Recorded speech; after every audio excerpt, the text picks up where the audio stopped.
we've seen what an ionic compound is, and we've seen examples of their names and their formulas from the previous Pogles, and now we're going to just look a little more specifically at how to write their names and their formulas. So to start, when we're writing the name of a binary ionic compound, okay, this word binary, a bicycle, has two wheels, so a binary ionic compound has two elements. Not two total necessarily. It may be like CaF2. Okay, and that has three total atoms, but it has two different elements, calcium and fluoride. So for now, we're just going to focus on those, binary, the ones with two. So it's pretty easy to name them. You're going to name the positive, which is the cation, first. And that's the one that's written first. And it's just going to have the same name as the element. So for this, we'd say calcium. Then you're going to name the negative anion, and it's always written last in the formula and in the name. You're going to take the first part of its element name and add "ide" to the end. So this will be called calcium fluoride. Bromine, if it were in a compound, for example, if you had KBr, bromine's ending is changed to bromide, potassium bromide. If you had something like K2O,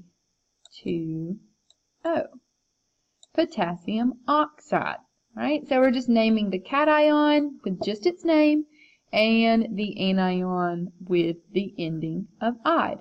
Now you'll notice that we're never saying anything about these numbers down here. Like I never say bipotassium or dipotassium for two potassiums. And the same thing, I don't tell you that there's two fluorines.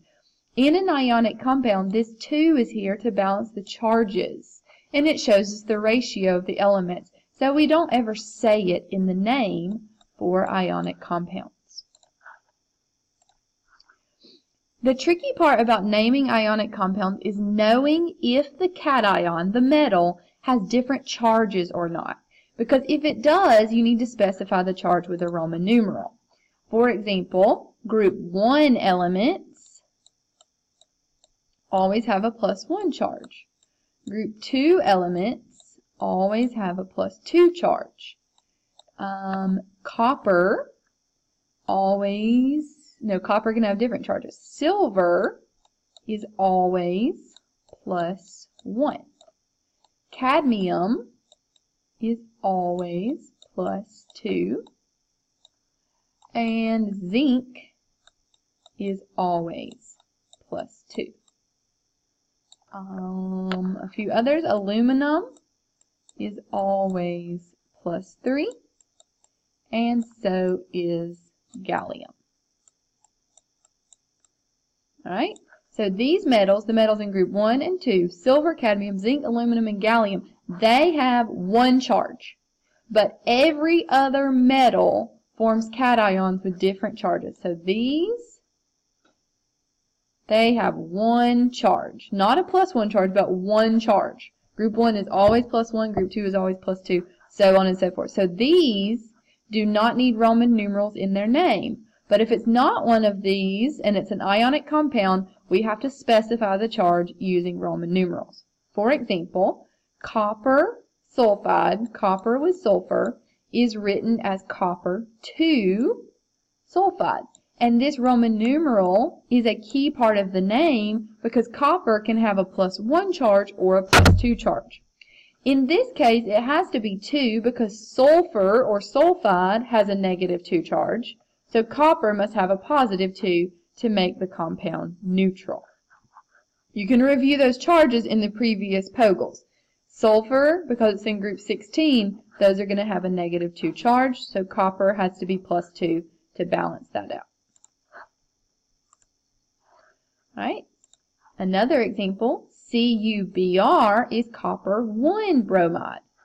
Copper can have a +1 or a +2 charge.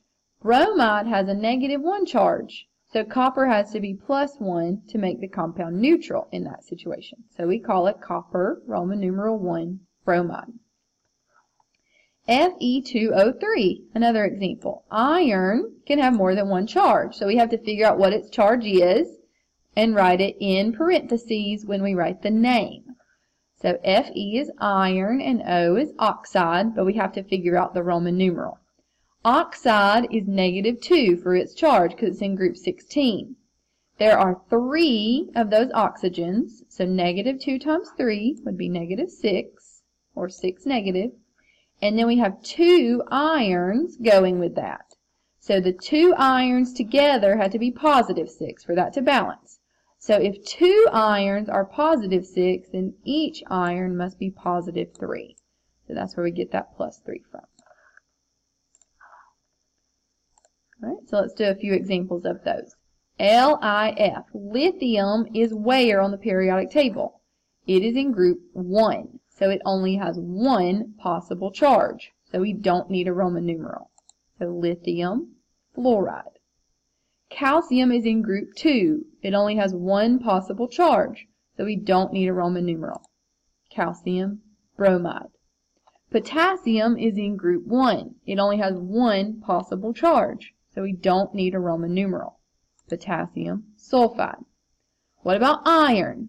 Would iron need a Roman numeral? It would, because it can have more than one charge. It's in the transition metals. So sulfur has what charge? Well, sulfur has a -2. If sulfur has a -2 and there's only one iron joined with it, then to balance that or make it neutral, we see that iron must be +2. Magnesium is in group 2. It only has one possible charge, so we just name it magnesium and change the ending on oxygen, oxide. Manganese, however, is in the transition elements, and it can have more than one charge. So for manganese, we have to look at oxygen, which we know is -2 from being in group 16. How is manganese going to balance that out to make it neutral? Well, manganese has got to be +2. So manganese 2 oxide. All right, last one here. Cobalt and iodide. Cobalt can have more than one charge. It's in those transition elements. Iodide is -1 because it's in group 17, and there's 3 of them. So -1 times 3, that's going to be -3. So what does cobalt have to be to balance that? It must be +3. Cobalt 3 iodide.